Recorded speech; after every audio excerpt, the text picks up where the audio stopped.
अच्छा जी, आज का जो हमारा लेक्चर है वो है पैराग्राफ राइटिंग के ऊपर। आप लोगों ने जो है 5 तारीख को जब ऐसे स्टार्ट किया तो सबसे पहले स्टेटमेंट ऑफ टॉपिक की आपने, उसके बाद आउटलाइन बनी, कल आप लोगों ने इंट्रोडक्शन सीखा है। अब आपका जो है वो बॉडी पार्ट आता है आपके ऐसे का, ठीक है। इसको हम पैराग्राफ्स कहते हैं, बॉडी के पैराग्राफ्स भी कहते हैं, बॉडी भी कहते हैं इसको। अच्छा जी, जी आपके सामने मैंने एक स्कीम लिखी हुई है, इसको देखें आप।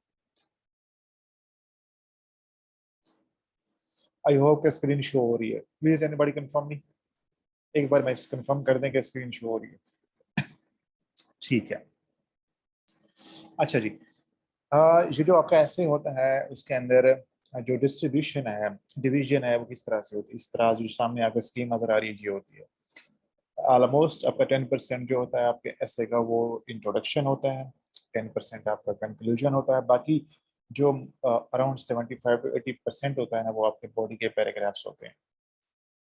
ठीक है, तो इसका ये मतलब हुआ कि आपका जो 80% ऐसे है वो आज आप सीखेंगे, और ये आपका सबसे इम्पोर्टेंट पार्ट होता है। अभी तक आप लोगों ने कुछ खास नहीं किया। अगर मैं ये बताऊं कि आप लोगों ने अपनी तरफ से कुछ भी नहीं किया तो ये बात सच होगी। ठीक है, आप लोगों को मैंने सिखाया कि स्टेटमेंट इस तरह बनानी है, आउटलाइन इस तरह आपने करनी है, फिर उसके अकॉर्डिंग आपने स्ट्रक्चर फॉलो करते हुए इंट्रोडक्शन लिखना है। अगर आपकी नॉलेज, आपकी स्किल, आपकी रिसर्च, आपकी जो इन्फॉर्मेशन है, उन चीज़ों का टेस्ट होगा तो वो अब स्टार्ट हो रहा है।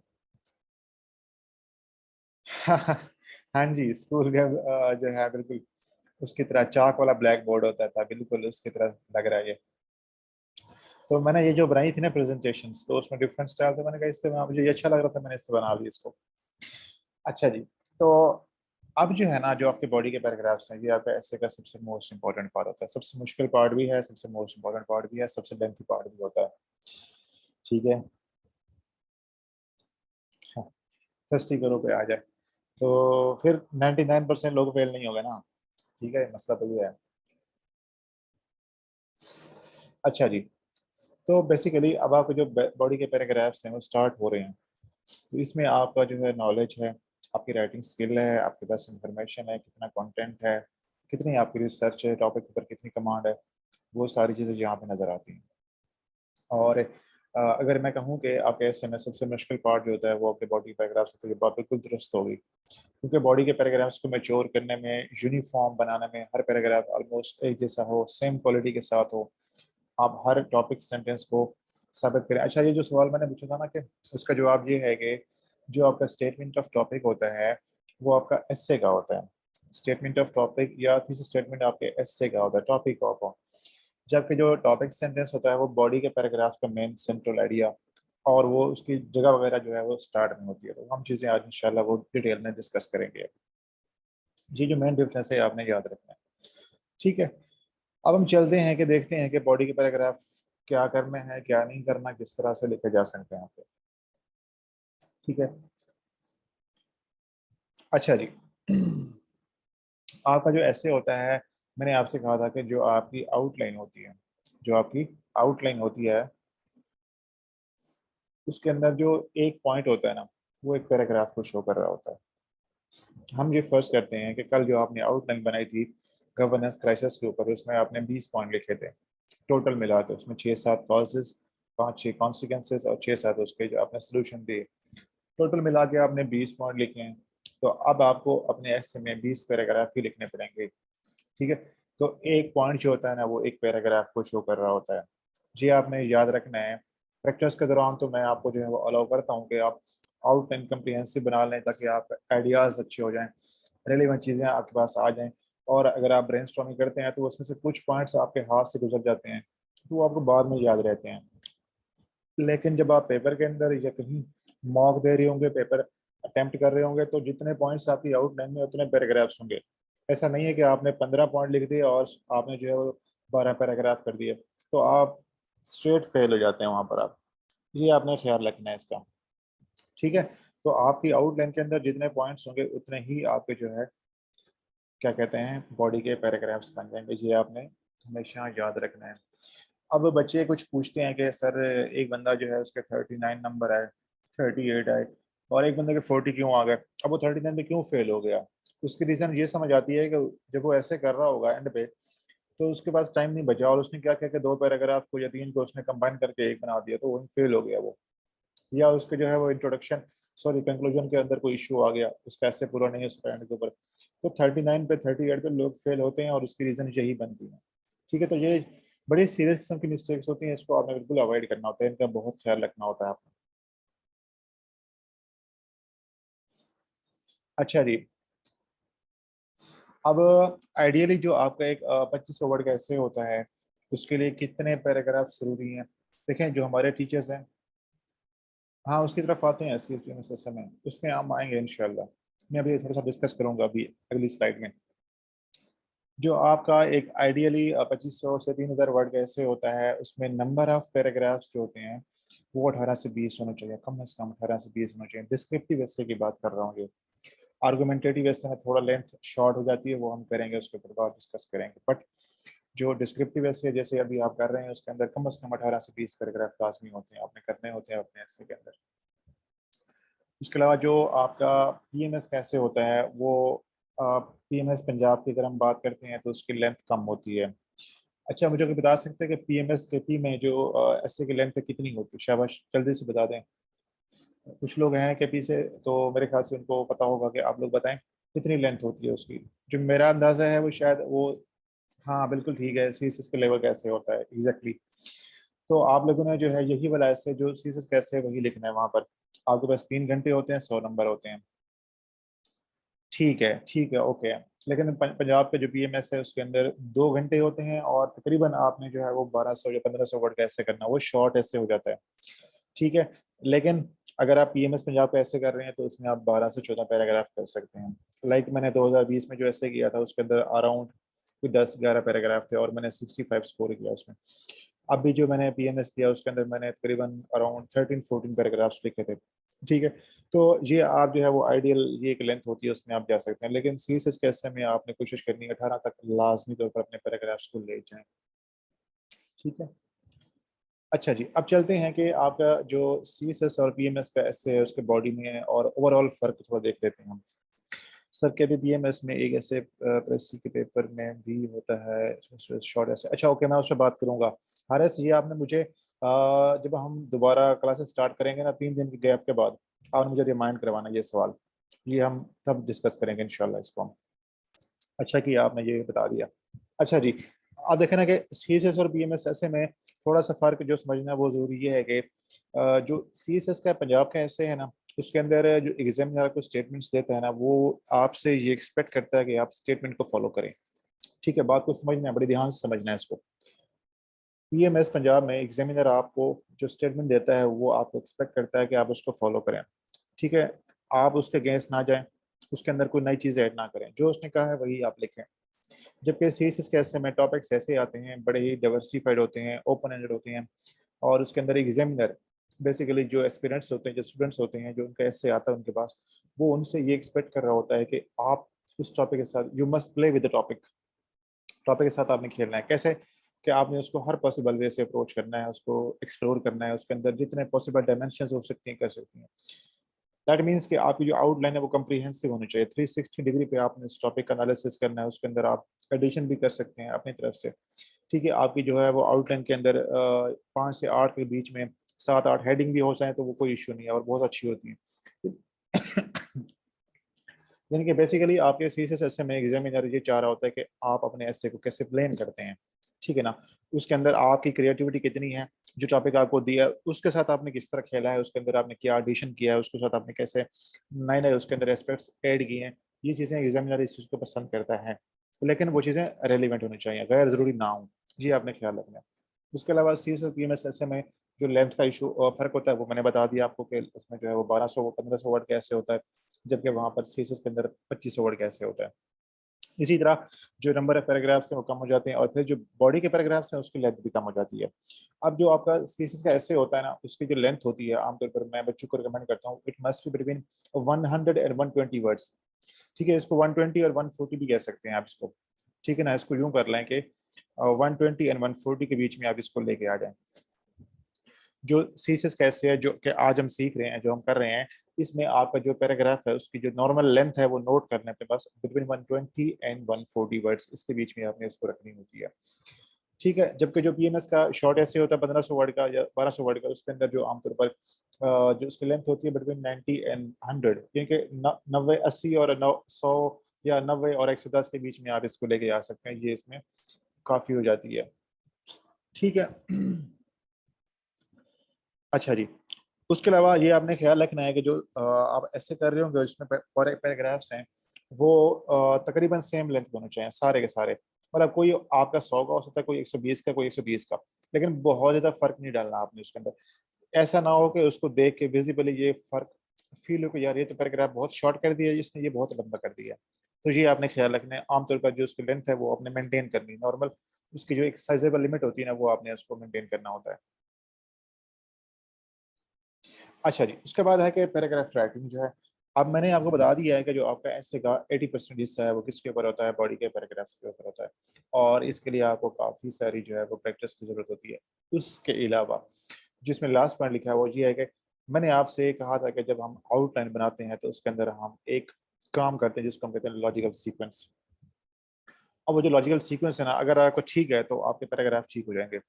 अब यही लॉजिकल सीक्वेंस जो होता है ना वो आपके पूरे ऐसे के अंदर कोहेरेंस लेकर आता है। कोहेरेंस क्या ये होती है कि आपका जो फर्स्ट पैराग्राफ है वो अगले से कनेक्ट हो रहा होता है, कनेक्टेड होता है, और दूसरा तीसरे से, तीसरा चौथे से, चौथा पांचवे से, इसी तरह तमाम पैराग्राफ्स जो होते हैं वो आपस में कनेक्ट हो रहे होते हैं।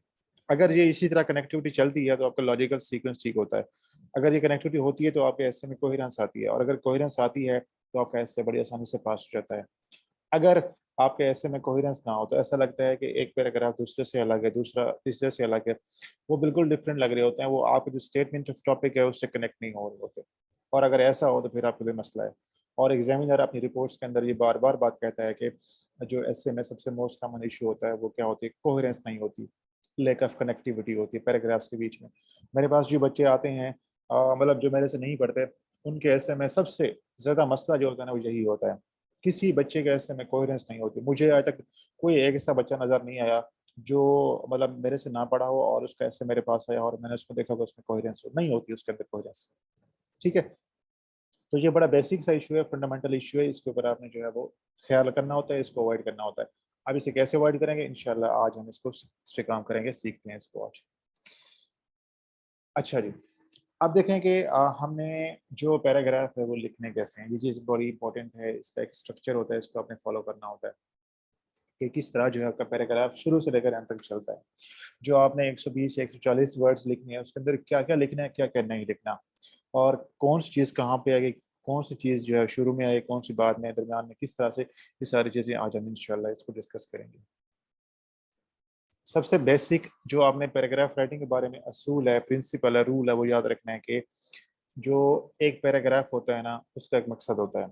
एक पैराग्राफ क्या होता है कि कुछ नंबर ऑफ वर्ड्स होते हैं जिसको आप जो है वो आपस में इकट्ठे करके जो है वो बना देते हैं, उसकी लिमिट आप सेट करते हैं कि आपने 100, 120, 130 लिखने हैं, वो आपका पैराग्राफ बन जाता है।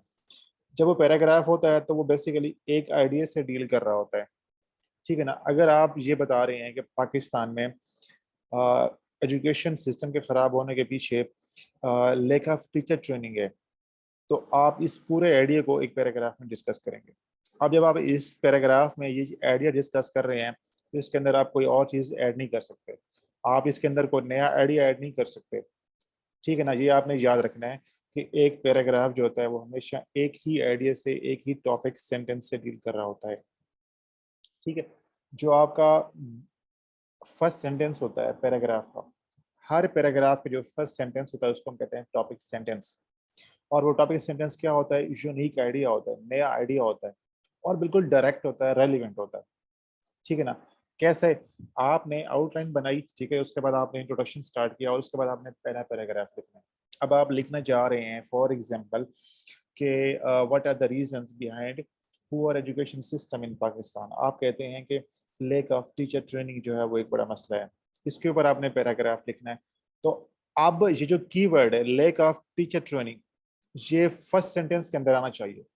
ठीक है ना, यानी कि जो मेन आइडिया है ना उसको पढ़ने से ये क्लियर हो जाता है कि इस पैराग्राफ में ये बात डिस्कस हो रही है। और जो मेरे पास बच्चे ऐसे सबमिट करवाते हैं, क्या इशू होता है कि जो पैराग्राफ है स्टार्ट में पता नहीं क्या बात कर रहे होते हैं, समझ नहीं आती उनकी, मतलब वो जो आइडिया है वो नजर ही नहीं आता, उससे क्लियर ही नहीं होता कि इसमें पैराग्राफ में क्या बात होने वाली है। तो ये एक कॉमन सी मिस्टेक है जो आपने अवॉइड करनी होती है। तो आपका जो टॉपिक सेंटेंस होता है वो बहुत ही डायरेक्ट और रेलिवेंट होता है, आपने उसको हिट करना होता है उसको, ठीक है ना।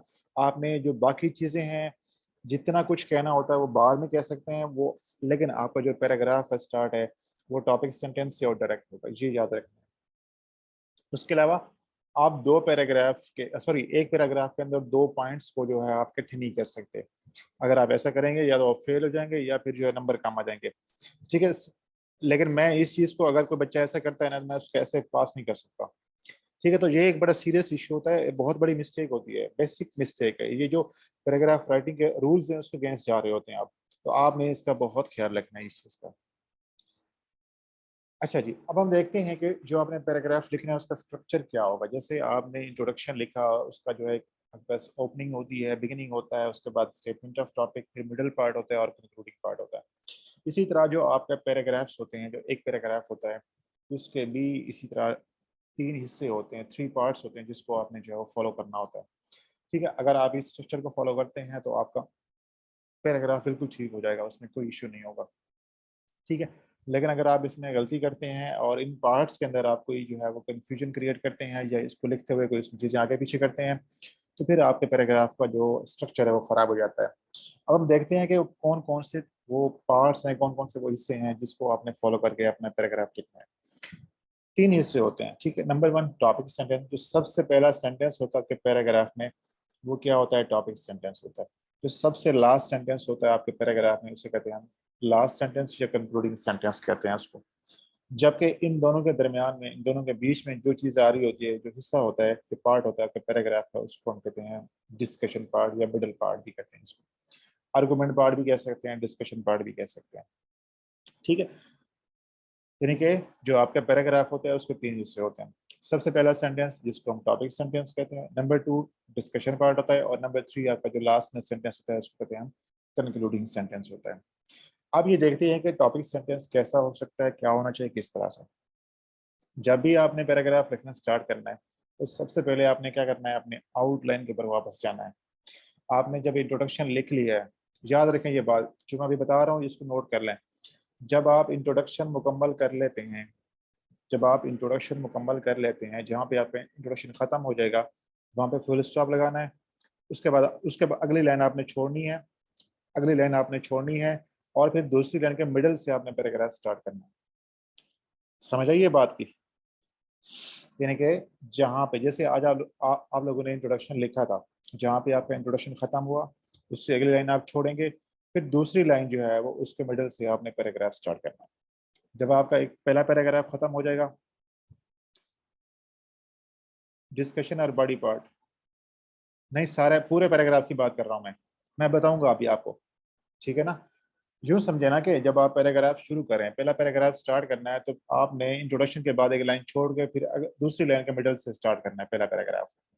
जब आपका जो है पहला पैराग्राफ खत्म हो जाएगा तो दूसरा पैराग्राफ लिखने के लिए फिर अगेन उसी तरह आपने स्पेस छोड़नी है, एक लाइन छोड़नी है और दूसरा पैराग्राफ दूसरी लाइन के मिडल से, फिर तीसरा पैराग्राफ इसी तरह एक लाइन छोड़ के। तो मतलब ये कि प्रॉपर आपने एक लाजमी एक लाइन छोड़नी है और उसको मिडल से स्टार्ट करना है फिर आपने, ताकि ये आसानी हो देखने में, पढ़ने में कि एक पैराग्राफ कहाँ से शुरू हो रहा है और कहाँ पे खत्म हो रहा है। बहुत सारे बच्चों के ऐसे में पता नहीं चलता कि पैराग्राफ स्टार्ट कहाँ से हो रहा है, खत्म कहाँ पे हो रहा है, तो वो फेल हो जाते हैं, डायरेक्टली फेल हो जाते हैं, ठीक है ना। मैं ऐसे बच्चों को ऐसे चेक ही नहीं करता, क्योंकि वो इतनी मुश्किल होती है, पता नहीं चलता कि पैराग्राफ कहाँ पे लिखा हुआ है, कहाँ पे शुरू हुआ है, कहाँ पे खत्म हो रहा है। तो ये आपने हमेशा ख्याल रखना है, ठीक है ना।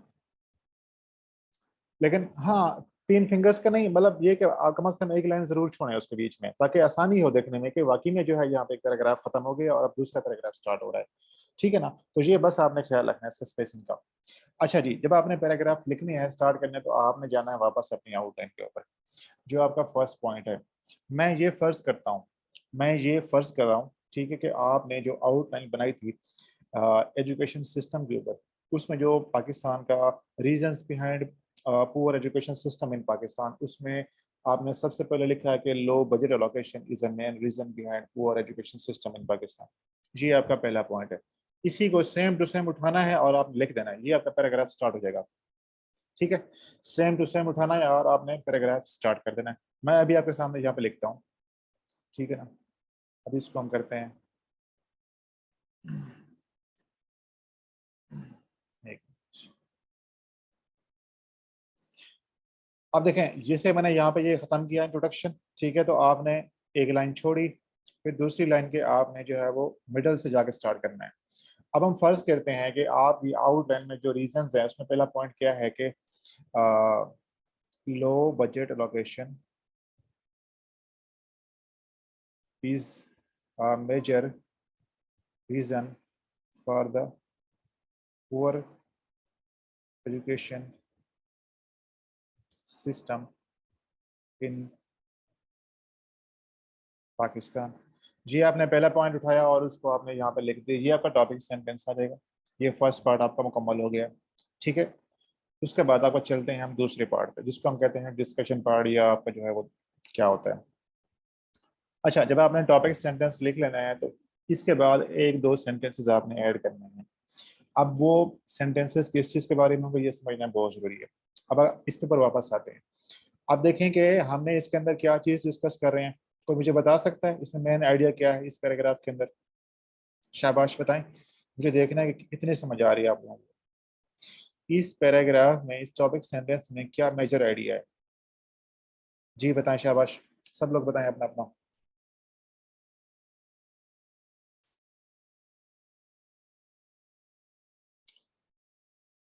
ट्रांजिशन यहाँ पे नहीं होता यार, वो पैराग्राफ्स के बीच में होता है।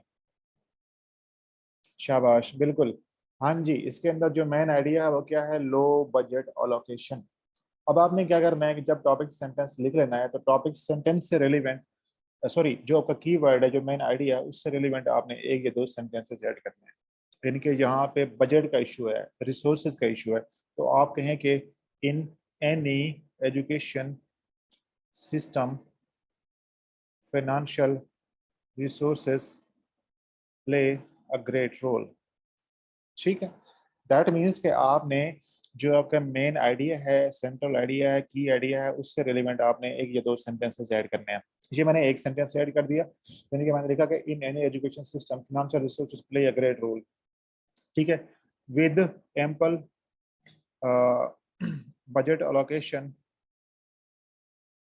any country can have a top-notch, a top-class education system। ठीक है, आपने बेसिकली क्या किया कि उस आपका जो टॉपिक सेंटेंस है उससे रिलेवेंट आपने चीजें ऐड की हैं। हम उसकी तरफ आएंगे, थोड़ा सा वेट करें, ठीक है ना। अभी आपने टॉपिक सेंटेंस लिखा, इस बात को समझते हैं। जी, आपने टॉपिक सेंटेंस लिखा और उससे रिलेवेंट फिर आपने जो है वो एक या दो सेंटेंसेस आपने ऐड किए। अच्छा जी, ये आपका हो गया टॉपिक सेंटेंस और उसके बाद उसकी जो है वो सपोर्टिंग पॉइंट्स। अब चलते हैं आपके दूसरे पार्ट पे, जिसको हम कहते हैं डिस्कशन पार्ट। जो आपका डिस्कशन पार्ट होता है ना, ये मोस्ट इंपॉर्टेंट पार्ट होता है आपका, यानी कि आपका पूरा पैराग्राफ इसी के ऊपर डिपेंड कर रहा होता है। यही वो पार्ट होता है जिसके अंदर आपने टॉपिक सेंटेंस को प्रूव करना होता है, अपने उस जो आपका आर्गुमेंट है, जो आपका मेन आइडिया है, उसको जस्टिफाई करना है, साबित करना होता है। अगर आप साबित नहीं करते, जस्टिफाई नहीं करते, एविडेंस नहीं देते, सबूत नहीं पेश करते, तो वो फिर आपका जो है हवाई फायरिंग बन जाती है। ठीक है ना, उसकी कोई वैल्यू नहीं होती और उसकी बेस पे आपका इससे पास नहीं होता। तो जब भी आपने कोई क्लेम करना है ना, यानी कि अगर आप ये कह रही हैं कि पाकिस्तान में लो बजट अलोकेशन जो है वो सिस्टम के, एजुकेशन सिस्टम के खराब होने की वजह है, तो आपको ये बात साबित करनी पड़ेगी डिस्कशन पार्ट में। ठीक है ना, अब वो साबित करने का क्या तरीका है, किस तरह से कर सकते हैं, वो हम देखते हैं अभी। अच्छा जी, जो आपका मिडिल पार्ट है उसका जो है वो नंबर ऑफ सेंटेंसेस 8 से 10 हो सकते हैं। यानी कि पहले आपने, सबसे पहले आपने टॉपिक सेंटेंस लिखा, उसके बाद एक या दो सपोर्टिंग पॉइंट्स आपने ऐड किए, देन आप जो आपका डिस्कशन पार्ट स्टार्ट हो रहा है उसमें 8 से 10 सेंटेंसेस आप ऐड कर सकते हैं। ठीक है, डिपेंड करता है वो आपके ऊपर कि आप उससे कितना ऐड करना चाहते हैं। ठीक है, इसके अलावा जो आपका डिस्कशन पार्ट होता है इसके अंदर आपके मेन आर्गूमेंट्स होते हैं। मेन आर्गूमेंट से मुराद ये होता है कि जो टॉपिक सेंटेंस है, की आइडिया, उससे रिलेवेंट जितने भी आपका एविडेंस है, सबूत है, रेफरेंसेस हैं, कोटेशंस हैं, आपके फैक्ट्स हैं, वो इसी हिस्से के अंदर आ रहे होते हैं आपके। ठीक है, ये आपने याद रखना है। अच्छा जी, अब देखते हैं कि ये मैंने लफ्ज़ लिखा हुआ मसाले, जैसे आप लोग हांडी बनाते हैं या सालन बनाते हैं तो उसके अंदर आप मसाले डालते हैं। इसी तरह आपका जो पैराग्राफ होता है वो बगैर मिसालों के जो है वो इनकम्प्लीट होता है। अब वो कौन-कौन से मसाले हैं वो डालने से आपका पैराग्राफ मुकम्मल हो जाएगा, डिस्कशन पार्ट मुकम्मल होगी, ये लिखे हुए हैं यहाँ पर। जब भी कोई आर्गुमेंट होगा ना, जब भी टॉपिक सेंटेंस होगा तो उसको आपने पॉसिबल डायमेंशन से, पॉसिबल पर्सपेक्टिव से टच करना है। कौन कौन से पर्सपेक्टिव से? सोशल पर्सपेक्टिव से टच करना है आपने उसको, पॉलिटिकल से, इकोनॉमिक से, कल्चरल से, रिलीजियस से। इसके अलावा जितने आप चाहें तो इसमें ऐड कर सकते हैं। ये 5 6 7 जो है ना, कुछ इसमें पर्सपेक्टिव है जिससे आपने उस आर्गुमेंट को, जो जो आपका टॉपिक सेंटेंस है उसको टच करना है। सोशली भी देख सकते हैं, पॉलिटिकली देख सकते हैं, इकोनॉमिक पर्सपेक्टिव में, रिलीजियस कॉन्टेक्स्ट में, ठीक है ना, वर्ल्ड वाइड, जिस तरह चाहें आप इसको कर सकते हैं। उसके बाद जब आप इसको टच कर लेंगे, अच्छा इसमें एक चीज याद रखनी है, ये सारे लाजमी नहीं है कि आप सोशल से भी कर रहे हो, एक हर पैराग्राफ को पॉलिटिकल से भी, इकोनॉमिक, किसी में आप सोशल से कर सकते हैं, किसी में इकोनॉमिक से, किसी में 2 हो सकते हैं, किसी में 3, किसी में 1 हो सकता है, वो डिपेंड करता है। बट कोशिश करनी है कि आपने इन इन एंगल से लाजमी तौर पर उसको टच करना है। अच्छा जी, जब आप उसे टच कर लेंगे उसके बाद आपने क्या करना है, आपने देने हैं फैक्ट्स। नंबर 1, आपने रेफरेंसेस देने हैं, फैक्ट्स देने हैं, रेफरेंसेस देने हैं, कोटेशन दे सकते हैं, डेटा है वो दे सकते हैं, बुक का हवाला लाजमी, बुक का नाम दे सकते हैं, कंपैरिजन है वो दे सकते हैं, कोटेशन दे सकते हैं, करंट ट्रेंड है वो आप दे सकते हैं, कोई केस स्टडी है वो आप दे सकते हैं। ये 8 से 10 चीजें हैं जो लाजमी तौर पर आपने याद रखनी है, ठीक है ना। और इन्हीं चीजों के ऊपर आपका जो है वो आपका जो सबूत होता है ना, आपका एविडेंस होता है, वो रेस्ट कर रहा होता है। अगर आप ये ऐड नहीं करते, आपका एविडेंस नहीं आता ऐसे में, और अगर एविडेंस नहीं आता तो फिर आपका ऐसे जो है पास नहीं हो सकता।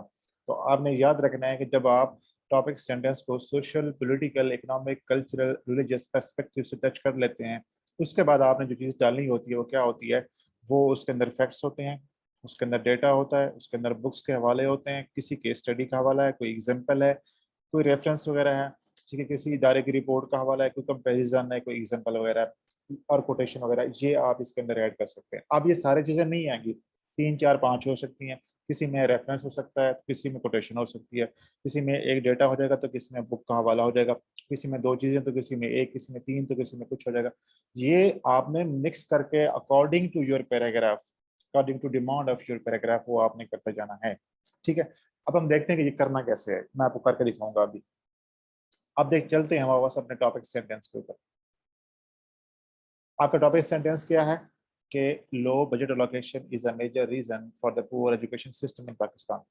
इन any education system financial resources play a great role. ठीक है, with ample budget location any country can have a top notch education system. अब हम चलते हैं कि पाकिस्तान के हवाले से, हमारा टॉपिक सेंटेंस पाकिस्तान के हवाले से। इन पाकिस्तान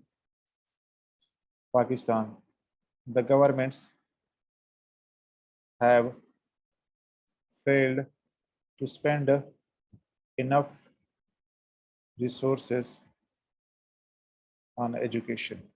ठीक है, अब मैं कहता हूं कि फॉर इंस्टांस, या फॉर इंस्टांस, ठीक है, according to the economic survey of Pakistan 2022, ठीक है,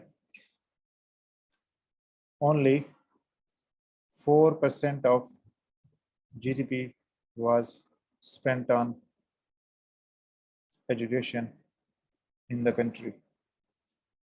ये आपने क्या दिया, आपने एविडेंस दिया है, जो आपने, हम इसके सारे सवालों की तरफ आएंगे, थोड़ा सा वेट करें फातिमा। जो आपने टॉपिक सेंटेंस दिया था उससे रेलिवेंट, उसको सपोर्ट करने के लिए आपने एविडेंस दे दिया। यानी कि जब आपने ये कहा था कि पाकिस्तान में जो बजट है वो कम स्पेंड होता है, अब अगर आप इसको सपोर्ट नहीं करेंगे विद एविडेंस, विद फैक्ट, तो ये खाली बात रहेगी। जब आपने एविडेंस दे दिया, आपने हवाला दे दिया, इकोनॉमिक सर्वे ऑफ पाकिस्तान का हवाला दिया, फिर आपने इसमें फैक्ट डाल दिया, तो वो उसके ऊपर मुहर लग गई है। अब इसे कोई बंदा चैलेंज नहीं कर सकता इस बात को, कोई ये नहीं कह सकता कि आपने गलत बात कर दी है, कोई ये नहीं कह सकता कि आपने जो है खाली किस्म की स्टेटमेंट दे दी है और उसे आपने सपोर्ट नहीं किया। अब आपने उसको सपोर्ट कर दिया है, ठीक है। इसके बाद अगर आप चाहें तो किसी बुक का हवाला भी दे सकते हैं। फॉर एग्जाम्पल मैं कहता हूँ कि Maleeha Lodhi in her book Pakistan beyond the crisis state reports the same reason for Pakistan's poor education system। ठीक है जी, आपने बुक का हवाला दे दिया है, ठीक है ना जी, आपने क्या किया, बुक का हवाला दे दिया है। 1 मिनट में इसकी लेंथ चेक कर लो कितनी हुई है, ठीक है। अच्छा जी, अब देखें जी, आपने टॉपिक सेंटेंस दिया, उसके बाद आपने जो है वो क्या किया, आपने उससे रिलेवेंट सपोर्टिंग पॉइंट्स दे दिए। उसके बाद आपने क्या किया कि आपने जो है वो उस पर्सपेक्टिव थे, इसमें सोशल है, पॉलिटिकल है, इकोनॉमिक है, उससे आप टच करना चाहें वो कर सकते हैं। देन आप उसमें फैक्ट्स वगैरह हैं वो दे सकते हैं, ठीक है। और इससे क्या है कि आपका जो टॉपिक सेंटेंस है वो प्रूव हो जाता है, ठीक है ना, उसमें जो है कोई कमी नहीं रहती उसके अंदर। अब इसके बाद भी अगर आप चाहें कोई कोटेशन आपके पास आ रहा है, कोई केस स्टडी आ रही है, ठीक है, मजीद उसके अंदर कुछ आ रहा है तो वो भी आप ऐड कर सकते हैं। This low budget allocation has not allowed Pakistan to improve its education system. As a result, the whole country suffers and continues to lag behind in all sectors। ठीक है जी, आपने जो है उसका कुछ कॉन्सिक्वेंसेज हैं वो आपने रिलेट किए हैं, यानी कि जब आपने ये कहा है कि लो बजट अलोकेशन की वजह से एजुकेशन सिस्टम खराब है, आपने उसका एविडेंस दिया। अब आप उससे थोड़ा सा एक्सटेंड करें, कैसे कि आप बताएं कि जब बजट स्पेंड नहीं हो रहा तो उससे जो है पाकिस्तान का एजुकेशन सिस्टम सफ़र कर रहा है। जब एजुकेशन सिस्टम क्वालिटी नहीं है तो पूरा मुल्क नुकसान में जा रहा है, जिसकी वजह से पाकिस्तान अभी तक जो है वो क्या है, बहुत से ममालिक से बहुत पीछे है। तो बेसिकली आपने वो जो सारी डिस्कशन है मुकम्मल कर ली है। अब यहाँ पे हम ये कह सकते हैं कि आपकी जो डिस्कशन है वो मुकम्मल हो गई है, यानी कि इसको पढ़ने के बाद कोई ऐसी जो है ना प्यास नहीं है, यानी कि कोई बंदा ये नहीं कह सकता कि ये जो है वो आइडिया मुकम्मल नहीं हो रहा। ये बात पूरी हो रही है, इसके अंदर फैक्ट भी आ रहा है, एविडेंस भी आ रहा है, इसके अंदर बुक का हवाला भी आ रहा है, ठीक है। आप चाहें तो इसके अंदर कोटेशन भी दे सकते हैं, कोई एग्जांपल है वो भी आप दे सकते हैं, कोई केस स्टडी आ रही है वो दे सकते हैं, किसी रिपोर्ट का हवाला है, कोई रेफरेंस वगैरह, किसी यूएनओ की रिपोर्ट है, वर्ल्ड वर्ल्ड बैंक की रिपोर्ट है, उसका हवाला देना चाहिए आप दे सकते हैं, स्टेट बैंक की रिपोर्ट है उसका हवाला देना चाहें दे सकते हैं, कोई और बुक है वो आप देना चाहें दे सकते हैं। तो जिस तरह पॉसिबल हो आपने अपने पैराग्राफ को मेच्योर करना होता है, ठीक है, उसको आपने मुकम्मल बनाना, परफेक्ट बनाना होता है कि वो जो टॉपिक सेंटेंस है जिसमें आपने कोई क्लेम किया था, जिसमें आपने एक दावा किया था, वो आपने दावा साबित करना है। अब आपने वो दावा साबित कर दिया है, अब आप क्या करेंगे, आपके लास्ट पार्ट की तरफ जाते हैं। लास्ट पार्ट को हम क्या कहते हैं, कंक्लूडिंग पार्ट, ठीक है। जो आपके पैराग्राफ का लास्ट पार्ट होता है उसको हम कहते हैं कंक्लूडिंग पार्ट। जैसे मैंने शुरू में बताया था कि 3 हिस्से होते हैं, सबसे पहले टॉपिक सेंटेंस होता है, उसके बाद डिस्कशन पार्ट होती है और लास्ट में कंक्लूडिंग सेंटेंस होता है। ये आपके ऐसे में जो लास्ट सेंटेंस होता है उसको हम कहते हैं कंक्लूडिंग सेंटेंस है, ठीक है। अब जो कंक्लूडिंग सेंटेंस है उसके दो मकसद होते हैं, दो उसके ऑब्जेक्टिव्स होते हैं, याद रखने हैं आपने, ठीक है ना। अगर आपको ये बात समझ नहीं आएगी ना, आपके ऐसे में कोहेरेंस नहीं बनेगी, यही सबसे इंपॉर्टेंट पार्ट है। और अगर आप इसको समझ लेते हैं तो आपके ऐसे में कोहेरेंस बन जाती है। जो आपका हर पैराग्राफ होगा जब भी एंड होगा तो उसके एंड के ऊपर एक सेंटेंस आएगा जिसको हम कहते हैं कंक्लूडिंग सेंटेंस। अब उसको स्टार्ट करने का क्या तरीका है, स्टार्ट करने के लिए आप 3-4 लफ्ज हैं वो यूज कर सकते हैं, hence, thus, in short, therefore, to sum up. ये आपके पास 5 एक्सप्रेशन हैं, डिफरेंट किस्म के 5 वर्ड्स हैं, यही यूज करेंगे आप। पहले में हैंस यूज कर लिया पैराग्राफ में, दूसरे में 10 कर लिया, तीसरे में इन शॉर्ट, चौथे में देयरफॉर, फिर आपने टू सम अप। उसके बाद फिर आप इनको रिपीट करना स्टार्ट कर देंगे, फिर उसी तरह हैंस, फिर 10 और ये, ठीक है ना। इनसे हमेशा आपका जो लास्ट सेंटेंस है हर पैराग्राफ का स्टार्ट हो रहा होगा, इनमें से एक लफ्ज आपने यूज करना है। उसके बाद आपने क्या लिखना है, उस पर लिखना है कि इट इज एनालाइज्ड या इट इज सेड दैट। ये दो एक्सप्रेशन है, ये आप यूज कर सकते हैं, ठीक है। तो अगर हम इसको आइडियली देखें तो ये यूं बन जाएगा, hence it is analyse that, ये इस तरह से बन जाएगा। उसके बाद इसके अंदर दो चीजें आएंगी, ठीक है। दो चीजें कौन सी आएंगी, एक तो आपने इंडोर्स करना है और आपने जो है वो अगला कीवर्ड देना है। अब इसका क्या मतलब है, इसका मैं अभी एक्सप्लेन करता हूँ आपको।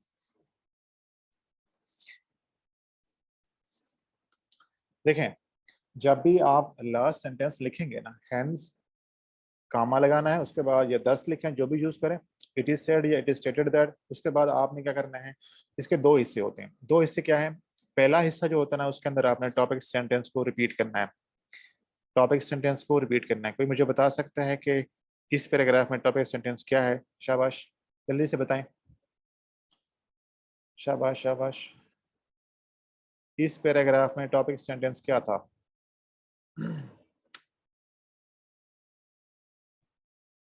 यार ये चैट क्यों नहीं शो हो रही? अच्छा, हाँ जी, लो बजट लोकेशन, बिल्कुल ठीक है। अब आपने क्या करना है, टॉपिक सेंटेंस को रिपीट करना है। It is said that Pakistan education system could not develop due to low budget allocation। जी आपने क्या कर दिया, आपने उस टॉपिक सेंटेंस को रिपीट कर दिया। आप अपना जो पहला सेंटेंस है उसको पढ़ें और इसको पढ़ें, कोई फर्क नहीं है इसके अंदर। वर्डिंग थोड़ी आगे पीछे हो सकती है बट मकसद आइडिया सेम है उसका। ठीक है, तो आपने क्या करना है कि पहले पार्ट के अंदर आपने टॉपिक सेंटेंस को इंडोर्स करना है, रिपीट करना है, सम अप करना है। आपका जब भी पैराग्राफ एंड हो रहा होगा ना, उसके एंड के ऊपर हमेशा इसी तरह आपने टॉपिक सेंटेंस को इंडोर्स करना होता है, सम अप करना होता है। अगर आप नहीं करते तो आपका पैराग्राफ खत्म नहीं होता, और अगर आप खत्म करते हैं पैराग्राफ को तो गलत होता है वो। ठीक है, नंबर 2, उसके बाद आपने क्या करना है, दूसरी चीज जो इसके अंदर आएगी वो होगी अगले पैराग्राफ से आपने जोड़ना है इसको। ठीक है, आपने सिर्फ इंडोर्स नहीं करना, सम अप नहीं करना, बल्कि अगले पैराग्राफ से भी आपने कनेक्ट करना है इसको। अब वो कैसे कर सकते हैं, उसके डिफरेंट तरीके हैं। आप एंड लगा लें, अलोंग विद लगा लें, एज वेल एज लगा लें। ठीक है, या कोई और कनेक्शन आप बिल्ड करने के लिए भी आप कह सकते हैं, या यूं भी कह सकते हैं। अभी इतना समझ लें, आप एंड लगा लेते हैं फॉर एग्जांपल। ठीक है, आप एंड लगाएं और अगला जो कीवर्ड है, आप वापस जाना है आउटलाइन के अंदर, आउटलाइन में वापस जाएं और देखें दूसरा पॉइंट क्या है। हम ये फर्ज कर रहे हैं कि लो बजट के बाद आपकी आउटलाइन में जो अगला पॉइंट है वो है लेक ऑफ टीचर ट्रेनिंग। तो मैं यहाँ पे लिखता हूँ lake of teacher training, full stop. मैं ये सारे निकाल लेता हूँ, सिर्फ मैं वो रखता हूँ जो आपको समझ आएगा। ठीक है, एंड ये देखें, अब इसको पढ़ें आप इसको। ठीक है, hence it is analyzed that Pakistan's education system could not develop due to low budget allocation and lack of teacher training। इसको आप यहाँ से निकालें। ठीक है, और इसको यहाँ पे ले आए, तो ये क्या बन जाएगा आपका, आपका जो है वो ये बन जाएगा आपका कंक्लूडिंग पार्ट, कंक्लूडिंग सेंटेंस बन जाएगा। अब जब भी कोई आपका पैराग्राफ का लास्ट सेंटेंस पढ़ेगा तो उसे ऑटोमेटिकली ये अंदाजा हो जाएगा कि जो लेक ऑफ टीचर ट्रेनिंग है इसके बारे में अगला पैराग्राफ है, ये अगला पैराग्राफ जो है वो इस चीज के बारे में है। तो बेसिकली आपने फर्स्ट पैराग्राफ के अंदर अगले पैराग्राफ का आइडिया दे दिया, उसको एक्सप्लेन कर, थोड़ा सा कनेक्ट कर दिया। तो जब आपका वो खत्म कर रहा होगा पैराग्राफ तो ऑटोमेटिकली उससे पता है कि अब अगले पैराग्राफ में ये चीज आने वाली है, तो ये दो पैराग्राफ आपस में कनेक्ट हो गए। इसी तरह जब दूसरा पैराग्राफ खत्म हो रहा होगा तो तीसरे पैराग्राफ का जो कीवर्ड है वो आप मेंशन करेंगे, फिर तीसरे के एंड पे चौथे का, चौथे के पांचवे का। तो बेसिकली इस तरह आप पूरे ऐसे को जो है वो उसके पैराग्राफ्स को आपस में कनेक्ट करके जोड़ रहे होते हैं। ठीक है ना, इसको हम कहते हैं कंक्लूडिंग पार्ट, और ये चीज आपके ऐसे के अंदर कोहेरेंस लेकर आती है। ये बात क्लियर है? ये बात क्लियर है? ये बात समझ आई है लास्ट वाली? जी शाबाश, बताएं। कोई एक बंदा, कोई ऐसा स्टूडेंट जिसको पैराग्राफ राइटिंग की समझ ना आई हो। We are using the other way for this, like Abbas कैसे एक्सप्लेन करें? सर हम जो इसके बाद नेक्स्ट वाला पैराग्राफ आता है ना, तो उसमें हम कुछ वर्डिंग करते हैं जैसे coupled with budget education, no, तो फिर दूसरा भी हम दे देते हैं। तो जो नेक्स्ट वाला है ना उसके प्रीवियस को हम ऐड कर देते हैं नहीं नहीं, कनेक्ट। आपने जब भी पैराग्राफ स्टार्ट करें तो हमेशा नया टॉपिक सेंटेंस से स्टार्ट करें। कि अगर आप अपने पुराने वाले को उसके अंदर लेकर आते हैं शुरू में, तो आप वो जो बेसिक रूल है उसको वायलेट कर रहे होते हैं पैराग्राफ राइटिंग का। ठीक है, अच्छा। एंड के ऊपर आप उसको लेके आ सकते हैं उसको, जैसे जो मैंने बताया। उसके अलावा एक और चीज जो लाजमी तौर पर नोट करनी है। अक्सर बच्चे 70 to 80% बच्चे जब पैराग्राफ स्टार्ट करते हैं तो क्या करते हैं, in addition to, moreover, furthermore, likewise, similarly, ये लफ्ज यूज कर रहे होते हैं। जैसे कनेक्ट। ये, हाँ नहीं बिल्कुल भी नहीं यूज करना है, ये बिल्कुल भी यूज नहीं करना है आपने, ठीक है ना। ये आप पैराग्राफ्स के अंदर यूज कर सकते हैं, पैराग्राफ स्टार्ट नहीं कर सकते इससे आप, ठीक है ना। अगर आप यूं कर लें कि दूसरा पैराग्राफ यूं स्टार्ट करते हैं, फॉर एग्जांपल स्पेस दे दिया आपने, more over lake of teacher training has impeded the growth of Pakistan's education system। तो आप क्या कर रहे हैं, गलती कर रहे होते हैं। गलती कैसे है, आप मोर ओवर लगा रहे हैं, दैट मीन्स कि आपका जो पिछला पैराग्राफ है खत्म नहीं हुआ, उसके एक्सटेंशन कर रहे हैं आप लोग। जबकि हमने तो ये कहा है कि हमने एक आइडिया को एक पैराग्राफ में खत्म कर देना है और दूसरा पैराग्राफ दूसरे आइडिया के ऊपर होगा। तो आप उसे मोर ओवर से, लाइक वाइज, सिमिलरली से नहीं कर सकते। हमेशा आपने डायरेक्ट उसको स्टार्ट करना है अपने कीवर्ड्स के साथ या उसके साथ, ठीक है। The lake of teacher training या लेक ऑफ टीचर ट्रेनिंग, जो भी कह सकते हैं आप इसको। ये बात क्लियर है, समझ आ गई ये बात की? Excuse me sir. जी जी सर आपने लिखा है हेंस इट इज एनालाइज ना सर, कंक्लूडिंग सेंटेंस जब आपने स्टार्ट किया। सर जरा प्लीज वो सामने ला सकते हैं सर पैराग्राफ जो मैं शो करूं आपको? जी जी सर। सर ये हाँ आपने लिखा है hence it is analyzed that Pakistan's education system could not develop due to low budget allocation and lack of teacher training। Sir we have analyzed in this paragraph के low budget allocation से develop नहीं हुआ, लेकिन हमने तो lack of teacher training analyze नहीं किया, वो तो हम next paragraph में करेंगे, लेकिन हाँ बिल्कुल sentence ठीक, एक ही चलता बिल्कुल है ठीक सर। है, बिल्कुल ठीक कह रहे हैं। अब देखें, इसके दो तरीके हैं कि आप इसको चाहे नया सेंटेंस बना दें, लेकिन नया सेंटेंस बनाने से बेहतर है आप उसके एंड के ऊपर उसको ऐड कर दें, ठीक है ना। आप यहाँ इसको यूं भी कह सकते हैं कि एक और तरीका ये होता है कि hence it is analyzed that Pakistan's education system could not develop due to low budget allocation which also caused, इसको यूं करता हूं मैं, which has led to which has led to lack of teacher training। लेकिन अगर मैं आपको direct शुरू में ये तरीका बता रहा था तो ये बच्चों के लिए बहुत मुश्किल हो जाना था। तो मैंने आपकी आसानी के लिए, ताकि आप इसको बात को समझ भी जाएं और आपको ये भी पता हो कि ये हम क्यों कर रहे हैं, यहाँ पे क्यों लिख रहे हैं, उस चीज़ को मैंने आपको एंड एज वेल एज और अलॉन्ग विद बताया। स्टार्ट में आप यही यूज करें, एंड है, as well as, along with है।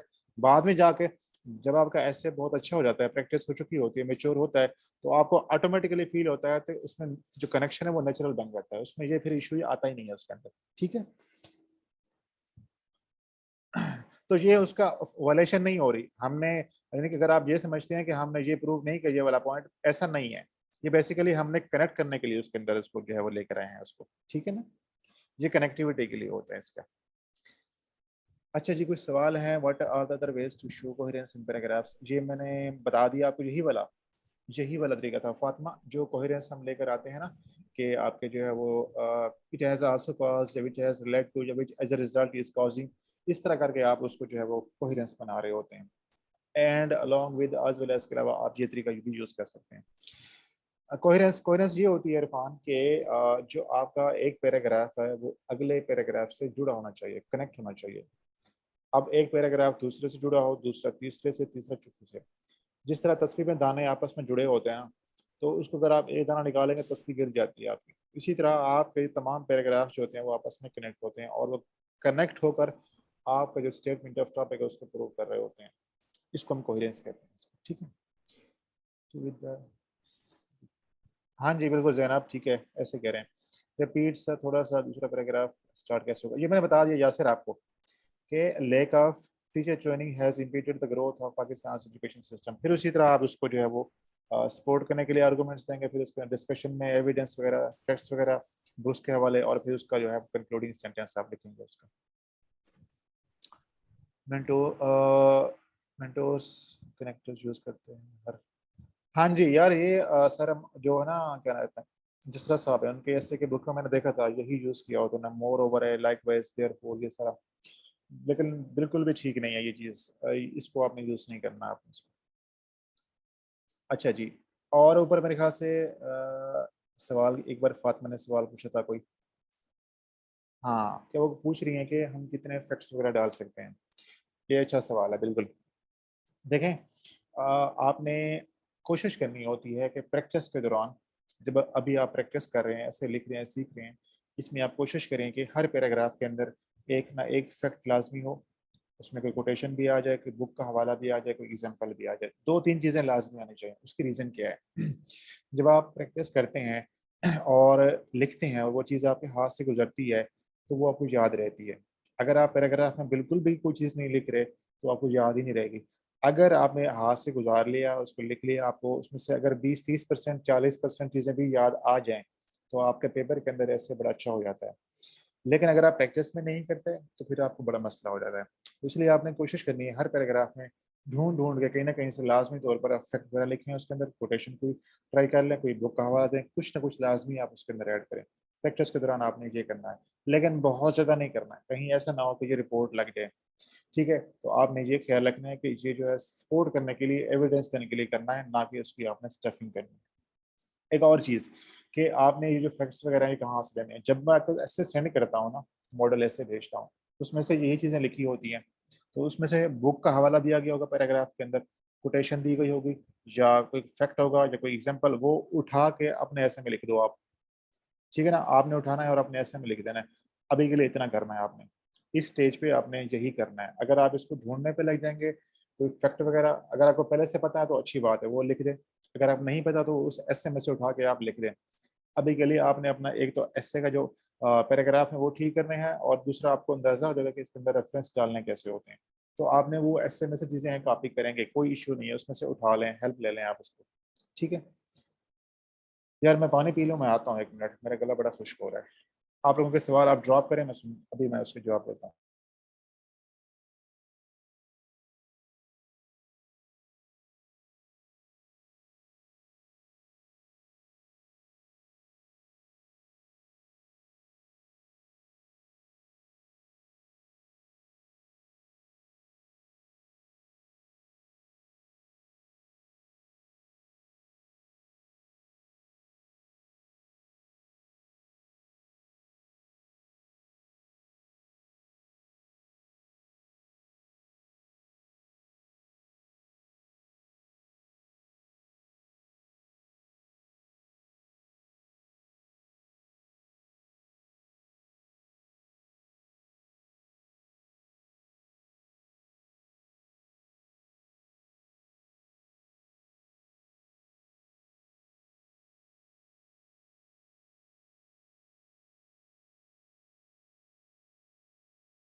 हाँ जी,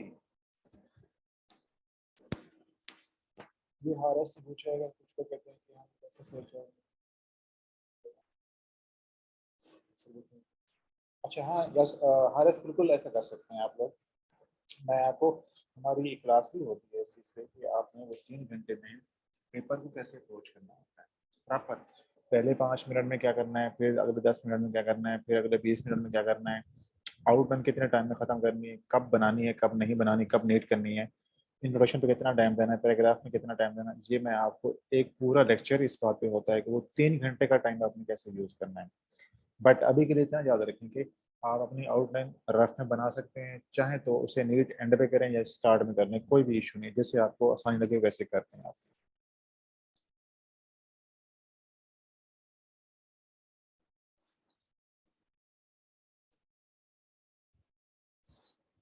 हाँ जी, उसकी तरफ आएँगे। कल मैं आपको बताऊँगा कि ट्रांज़िशन कैसे होती है। ट्रांज़िशन ये होती है कि जब आप आउटलाइन के एक हिस्से से दूसरे हिस्से में जाते हैं।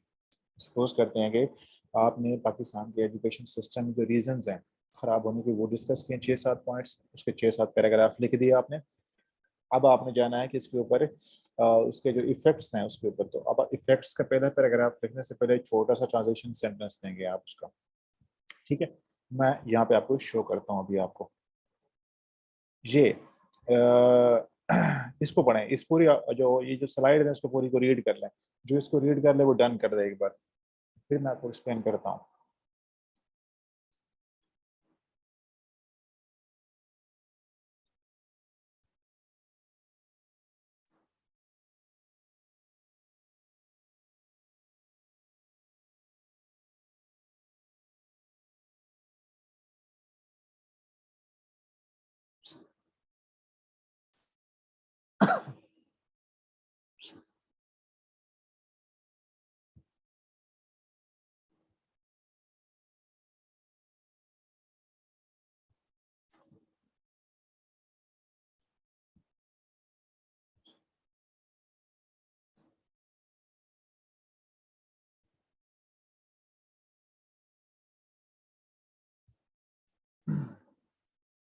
ठीक है, शाबाश। अच्छा जी, अब ये ट्रांजिशन क्या होती है इसको समझ लेते हैं। जब आपने पैराग्राफ लिखना स्टार्ट किए, ठीक है, आपने जो है वो रीजंस हैं 6-7 आपने लिख दिए हैं, उसका आखिरी पैराग्राफ जहाँ पे ख़त्म होगा उसके बाद अगेन आपने उसी तरह लाइन छोड़नी है। हम ये फ़र्ज़ करते हैं कि ये जो आपने पैराग्राफ लिखा था ये वाला, ये आपका आखिरी पैराग्राफ था रीजंस में, फ़र्ज़ कर रहे हैं हम। इसके बाद आपने जो है वो क्या देने हैं, इफ़ेक्ट्स देने हैं कि एजुकेशन सिस्टम ख़राब है तो उसके इफ़ेक्ट्स, तो आप उसी तरह स्पेस देंगे, ठीक है,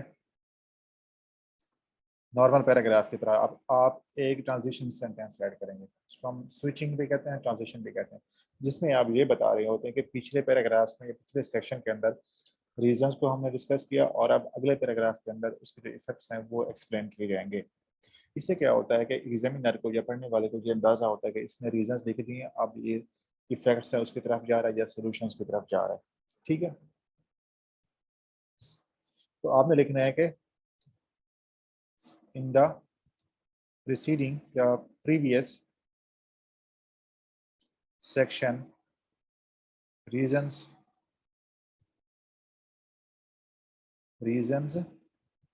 behind poor education system in Pakistan were discussed, full stop। now in the subsequent मतलब अगले या following paragraphs its effects will be explained, full stop। फिर आपने उसी तरह लाइन छोड़ के स्पेस दे के उसके बाद जो आपका इफेक्ट्स वाला पैराग्राफ है वो आपने स्टार्ट कर देना है। तो ये बेसिकली 2 लाइंस का या 3 लाइंस का, 2-3 सेंटेंसेस का छोटा सा ट्रांजिशन पैराग्राफ जैसे सेंटेंस होता है जो आपने देना है। उसके बाद जब आप इफेक्ट्स मुकम्मल कर लेंगे और आपने सॉल्यूशंस की तरफ जाना है और आपका जो आपने लास्ट इफेक्ट लिखा है उसके बाद अगला पैराग्राफ फिर आपने उसके अंदर देना है। उसमें आप क्या करेंगे, उसके अंदर तब्दीली ये होगी कि in the preceding,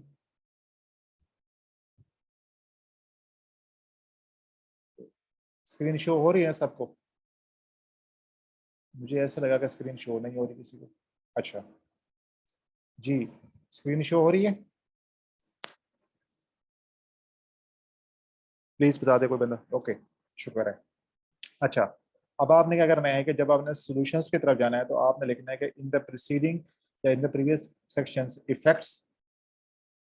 effects of poor education system of Pakistan were discussed। now in the subsequent sections paragraphs solutions to improve it paragraphs solutions to improve it will be explained या elaborated, जो भी चाहे आप use कर लें, ठीक है। तो ये आपने ट्रांजिशन सेंटेंस इस तरह से देना होता है। ये 2 हो सकते हैं मैक्सिमम या 3 हो सकते हैं, 3 नहीं बल्कि 2 ही काफ़ी हो जाती हैं, ठीक है ना। जब आपने आउटलाइन के एक मेजर सेक्शन से दूसरे सेक्शन में जाना होता है तो वहाँ पे आप ट्रांजिशन सेंटेंस दे रहे होते हैं।